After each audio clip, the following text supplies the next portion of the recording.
Okay, we good, Sal? On that? Hello, hello. Okay, there we go.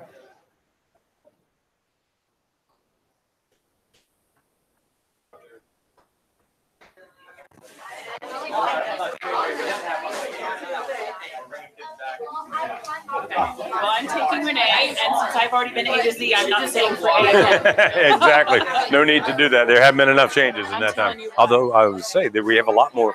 We have a lot more courses. I mean, as Derek came through, it was expanding. But you know, we'll have more courses and stuff And available. I'm still struggling with scheduled like blondness.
Again, I'm Mark Caraway. I'm the director for the program, and appreciate you being here. What this is just particularly for parents of new students who are coming into the program, a little bit about kind of things to expect, things to think about, because there's some things that are a little bit different about how we do business. And you can see, I mean, the slideshow here is we always do an end of the year slideshow of all the different things that take place in Blue Ridge. And we do a lot of different activities. You see a lot of them take place here.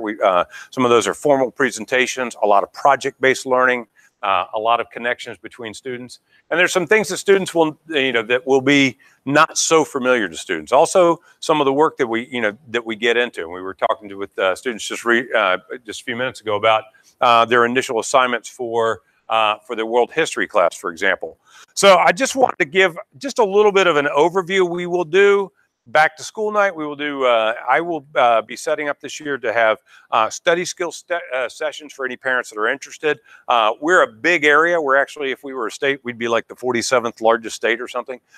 So one of the things that we do, and we'll be doing here, is we record a lot of these and post them online and share those with parents. So, for example, if I'm running a study skills session, a workshop here, and you can't make it personally, we'd still will be able to put that up, a video of that, so you'd be able to access it on YouTube. So I just wanted you to be aware. Also, on an individual level, one of the things we talked about with students, for our students, this program will be different and in some ways challenging because it's different. And anytime you have a question, let's say your student's engaged in a group work project or something like that, and you're not sure about how it's going with the other members of the group, please feel free to contact us, because that's what we do, is we try to make sure that all those things are working as well as possible.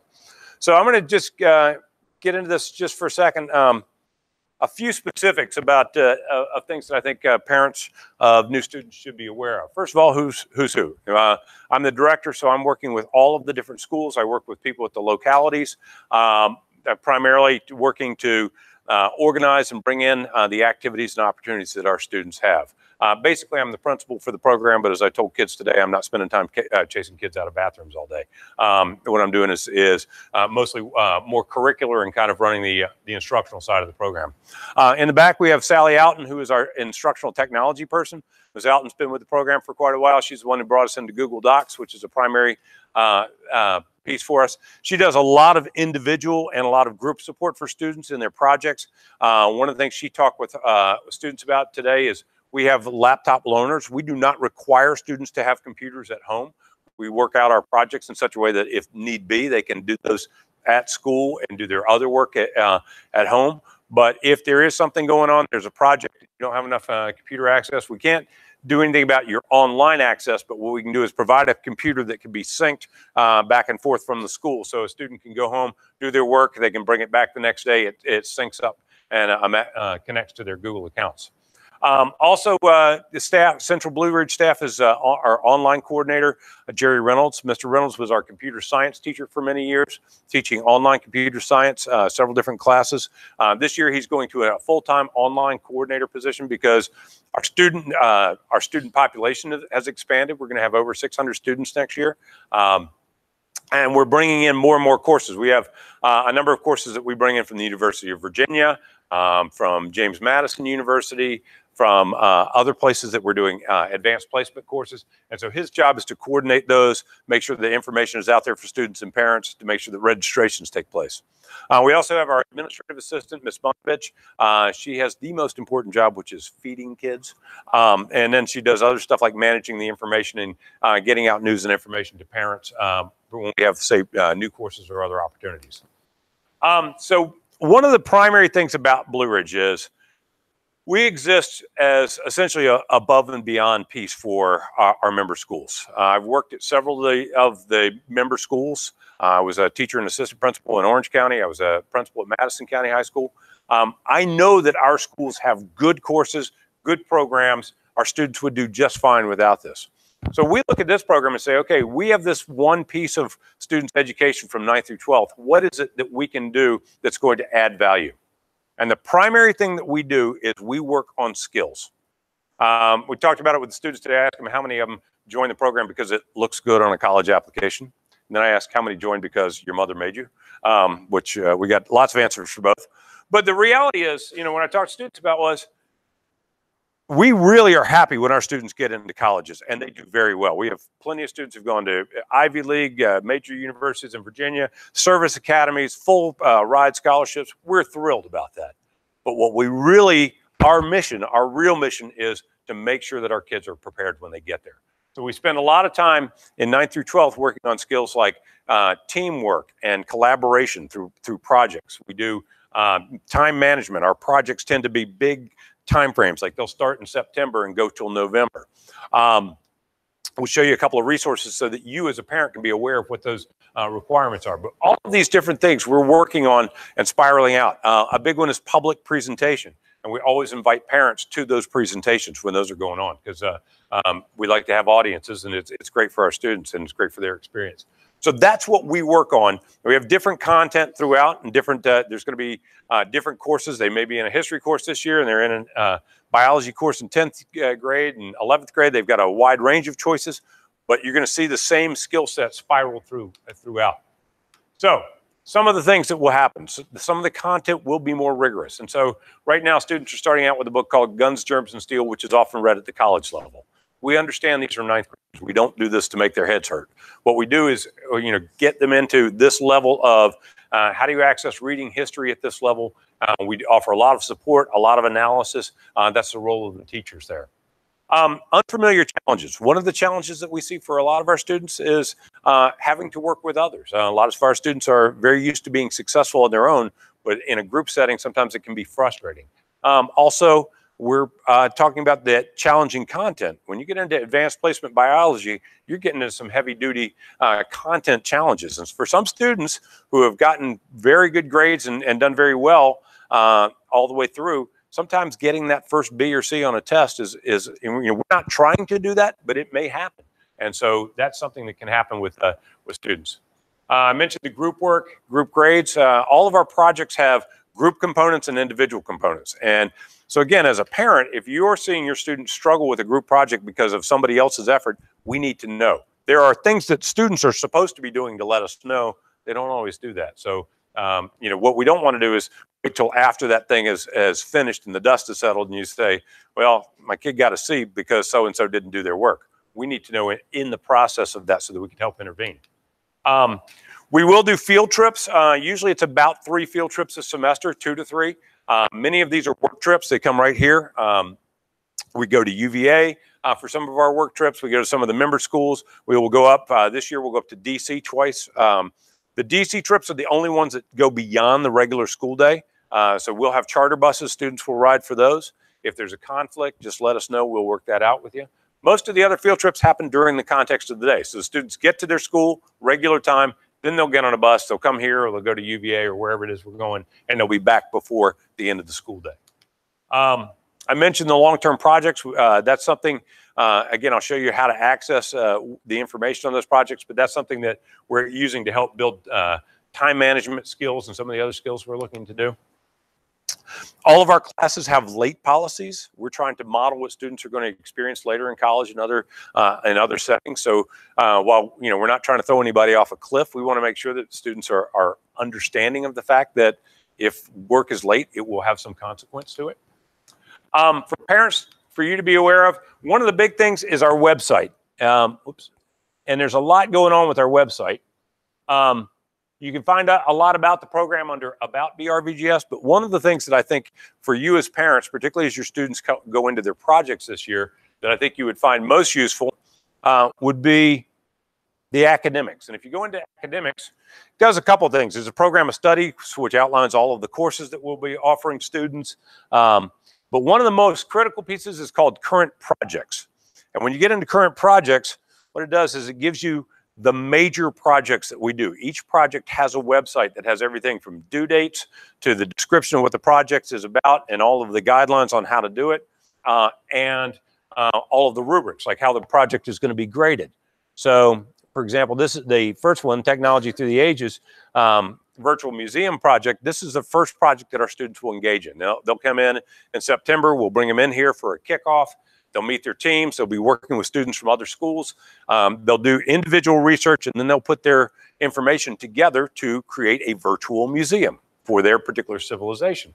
So with this project, you could find out, well, what do I want to know about how the grading is going to go? Here's the overall project rubric. Here are the research guidelines. So you always have access. This is the same stuff that the teachers use, same stuff that the students are using to figure out what it is that they have to do for those projects. So that's a resource for you. So there are other resources on the website, but I don't need to go into those, but it's worth checking our website out.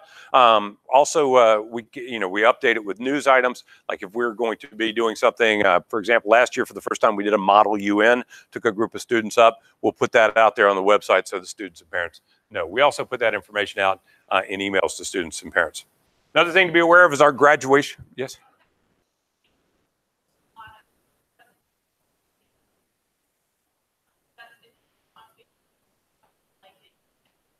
Yep, Blue Ridge Virtual Governor School on Facebook. That's a good thing. So another thing to know is that is the graduation requirements.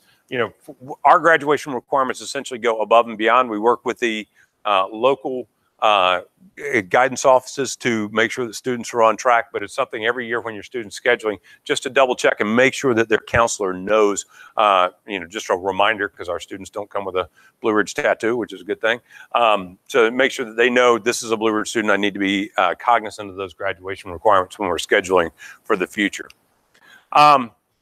I mentioned one of the things that you can access through our website is our program of studies. We have expanded our online course offerings tremendously. We have 4 courses from the University of Virginia, a course from James Madison University. We have 8 courses in computer science and statistics. So all of these things we're bringing in, and students will have choices at 11th grade and then at 12th grade of different courses that they can take through us. Talked a lot to the students about this today. We have very high expectations. We have an honor code, specific honor code to Blue Ridge, particularly because our students are operating in an online environment. It can be very tempting sometimes to take other resources and plug them in. We use some tools actually that help students learn how to cite properly and how to prevent plagiarism. And so we actually have very little problem with that, but we do let our students know that that's a high expectation. Expectations for behavior, we do expect that students will be in good standing with their schools in terms of behavioral codes. Our grading scale is pretty close to most of the school systems that we do, but we do have a grading scale specifically for our courses. And it goes from 65 to a 69, I believe, for a D, and then everything else is on a 10-point scale going up. So that's in our handbook that you'll receive later on this year. We have a grade appeal policy. And for this appeal policy, what we do is have several steps that are prescribed that begin with the student and the teacher working on what the issue is, parent, teacher, and then if a parent wants to appeal beyond that, they can contact me and appeal with that. So that's just something to be aware of if you're, if you feel like there's an issue with a grade.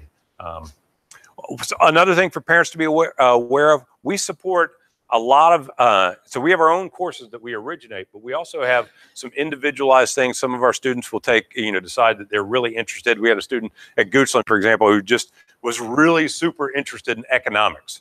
So we were able to get him individual courses, online courses in micro and macroeconomics, college level courses. We also have a number of students, if we have money at the end of the year, which we almost always do, we're able to support different learning experiences summertime, which we had students that attended different camps for, there's a camp in Charlottesville for technology. We had students that did leadership programs. If we're able to support that, sometimes partially, sometimes for the entire thing, depending on what it is. So, so that's something, again, for parents to be aware of. If you think, oh, this is an opportunity, my student has an interest, my child has an interest in this area, I'm not sure I can completely handle that financially, check with us. We may be able to assist with that. Usually we'll know for sure, like around March or April, if we'll have enough money to be able to cover opportunities like that. So a couple of different things. There will be frustration at times. It just happens. And that's just honestly, that's a high ability student moving into high school, not just our program. But it will, occasionally you'll see some things that you might not have seen before in terms of academic frustration, not just in our courses. One of the things that I advise parents is to really talk in terms of learning goals. I talk with the students about some of our graduates and things that they're doing now. They were really hitting through the ball. And by that, I mean, they were looking ahead, not just, I need to learn this to be able to answer it on a test to get 100. That's not a bad goal to have. But when you're thinking about your learning in terms of what am I going to do with this in the future, there's a lot of research around this that shows students will be much more successful with that in the long run. Good study habits. You can't study with cell phones. It's just like the research is completely out there, brings your IQ down about 20 to 30 points. So working with students on how to get that thing out of their hand for periods of time. My advice is always do small chunks, 20 minutes on, 10 minutes off, and there's a lot of research that supports that. So that's the structured times. We use Google Calendar for our accounts. All of our students now have Google accounts. They receive their account information today. My suggestion is if you've got a Gmail account, you can have your child share that calendar with you and they can put their important dates. A lot of those dates are put in there by their teachers and they can share those things with you so that you know what's coming up. And for a lot of our students, the bulk of our students are involved in sports, band, drama, you name it, they've got something going on. Figuring out that balance. Our students actually who are more involved actually tend to do better with things like time management. But so we encourage that involvement. Finding time to say, today is the time to step away from your books is always important. A couple of little more things. This one I put up here, more to the story sometimes than you might hear from your child. And I'm going to give you a quick example of this. So we've had an online computer science course for many, many years. And our standard for communication in that course, because the teacher was primarily somebody who taught at a regular school during the day, so it was primarily dealing with the course at night. And so our standard, what we told parents and students, he will always reply within 24 hours. Over the years, I've probably gotten 30 or 40 different things where students had gotten grades that they didn't like, and parents contacted me and said, well, part of the problem is that this teacher never responds to my child, never offers help. And every single case I went in, because we can see all the email traffic, And that was literally never the case, not a single case. There had not been a case where a student had asked a question or asked for assistance and had not been replied to. And so what I encourage parents to do is, if you hear something like that, because sometimes it's a student perception thing. It's not that students were lying to us. I don't believe that at all. But I think it was that students just felt like they weren't getting something that they needed and they weren't sure how to go about it. So from a parent standpoint, my advice is, if a student says, I'm not getting responses to my emails, sit down and take a look, ask them to log into their email account and say, well, let's look at what you've been sending. Maybe you haven't been asking in the right way, or maybe you got a reply and it went into your spam folder or something like that. A lot of times those things will, you'll find that there'll be more information than you find. I'm always happy to follow up if you've got concerns and to help out. But sometimes, as I say, there's often a little bit more to the story than you might have heard on that one place. This is always a big one. If you're sending kids off to college, I've got a million stories about where student advocacy was a critical part. One of the several studies about why kids are not successful in college. Kids who are not successful in college often have not ever talked to or contacted their professors outside of the classroom. Whereas there's lots of stories when a student is struggling or experiencing issues and they do make that contact, it helps to turn around that situation. As Miss Alton said, our Facebook page, very helpful. And please communicate with us at any time. We are on the road all the time. We're going between 7 different schools. Email is the best way to get a hold of us. But I'm always my phone number is all over the literature that you will get. I'm always happy to take calls. If I can't take a call, if I'm in a school or someplace that doesn't have reception, I will call you back as soon as I get your message and I have the opportunity. But we are happy to communicate, to assist, to offer guidance, and to clarify at any time. So I know that was a lot, but just kind of wanted to give you a little bit of a sense of, it's going to be different. It's going to be challenging. It's going to be good. We had a good time today. Students were fantastic about coming in and hitting the ground running and participating in everything that we had to offer. And I think that's what we're going to see when we get back together for our first project in September. But for now, I'm opening the floor for questions from you guys.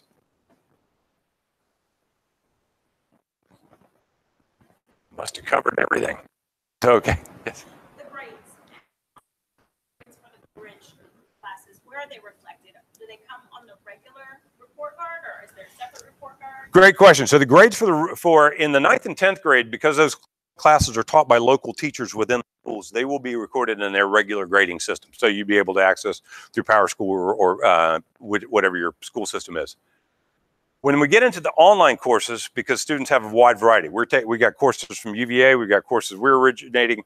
Those grades do not go directly into the school systems because it's just too much management. So for that, what we advise is have your kids sit down with your kids and look at those grades using their login information. Just, hey, let's sit down and take a look, every 2 weeks or so, and just because you'll be able to see UVA has their own grading system. Some of the other programs that we use to teach some of the other classes have their own grading system. You'd be able to see what they would have. So for just about everything except for our online classes, you'll see it in your regular reporting. And then even when they're done, so our online classes and our senior classes are kind of cumulative. We're working with schools about how to report those on report cards because they're not done. When I say cumulative, they're not graded like if you got an A this 6 weeks and a B this 6 weeks. We don't average them together. They're end of course grades. So we do it more like a college style grade. So it works a little bit different than the local, but ultimately the final grade will be reported on that final semester report card. Does that make sense? Okay, good. Great question. Any others? I'll be sticking around for a few minutes, so if you have individual questions, I'd be happy to answer those. Keep an eye out for communications about things like back to school night, and again, things like study skills workshops that we'll be conducting. We are looking forward to working with you all in the upcoming year and hope that you have a great rest of the summer. Thanks for coming.